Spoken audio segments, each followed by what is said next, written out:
हरे Krishna, Radhe Radhe friends. आज सभी को देव दिवाली की बहुत बहुत बधाइयाँ फ्रेंड्स। आज की वीडियो में मैं आपको कार्तिक पूर्णिमा की व्रत कथा सुनाऊंगी।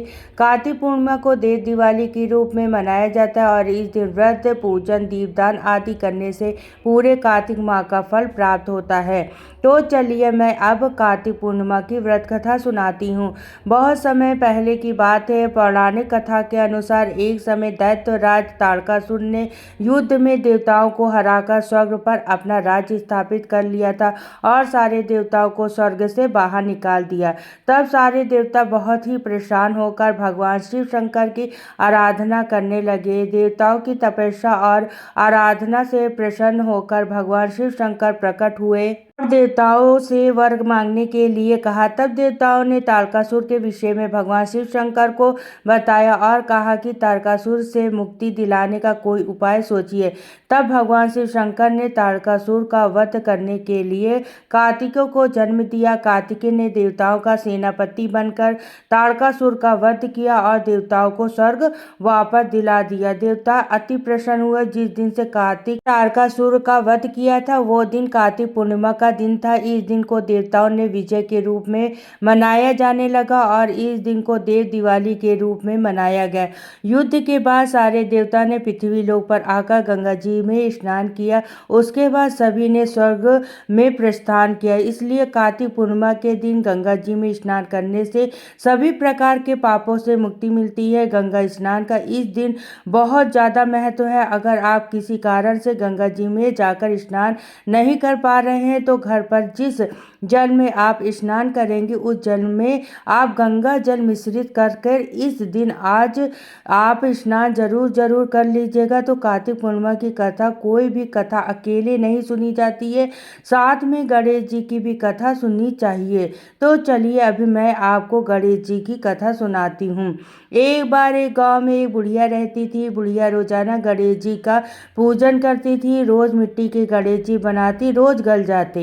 के घर के सामने एक सेठ जी की हवेली बन रही थी। बुढ़िया ने जाकर कारीगर से कहा, कारीगर भाई मेरे लिए आप पत्थर के गणेश जी बना दो। कारीगर बोले, बुढ़िया माई जब तक आपके पत्थर के गणेश जी बनाएंगे तब तक तो हमारी दीवार बन जाएगी। हमारे पास समय नहीं, आप किसी और से बनवा लो। बुढ़िया को बहुत दुख हुआ। बुढ़िया ने मन में सोचा कि भगवान करे तुम्हारी दीवार टेढ़ी हो जाए। अब कारीगर जब भी दीवार बनाए वो टेढ़ी हो जाए, उसे गिरा के दोबारा बनाए, दोबारा फिर टेढ़ी हो जाए। सुबह से शाम हो गई। जब सेठ जी घर आए तो सेठ जी ने कहा कि क्या आज कोई भी काम नहीं हुआ है?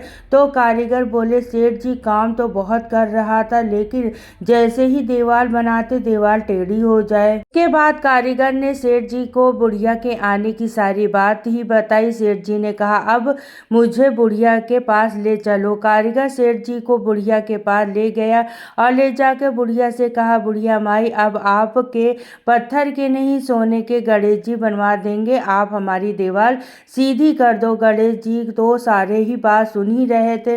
जैसे ही सेठ जी ने ये बात कही दीवार सीधी हो गई।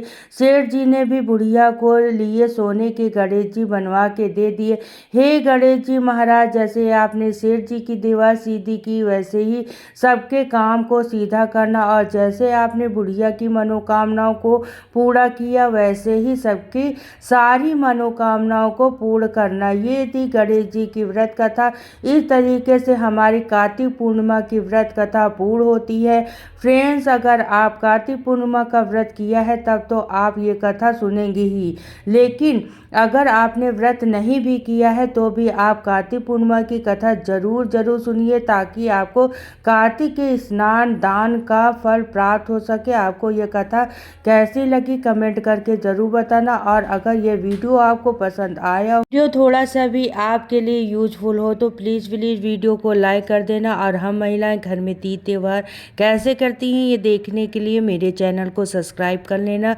तो चलिए फिर मिलती हूँ किसी और वीडियो में। तब तक के लिए जय श्री कृष्णा, राधे राधे, जय गंगा मैया, जय विष्णु भगवान।